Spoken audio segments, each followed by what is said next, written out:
هنا معانا ايه؟ معانا هنا جمبري وقواقع البحر كلها زي ما انتوا شايفينها كده طازه، حاجه حلوه كده بسم الله ما شاء الله عليها. هنا عندنا شرايح كاليماري مع سمك فيليه. هنعمله كده بانيه.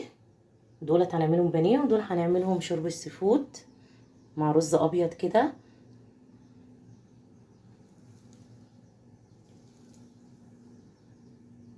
الف هنا.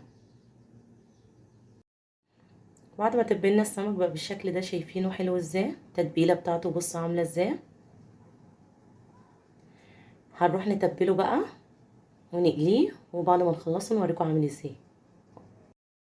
بعد ما عملناه دلوقتي بالبقسماط، عملنا كمان شويه كده بالدقيق زي السمك العادي.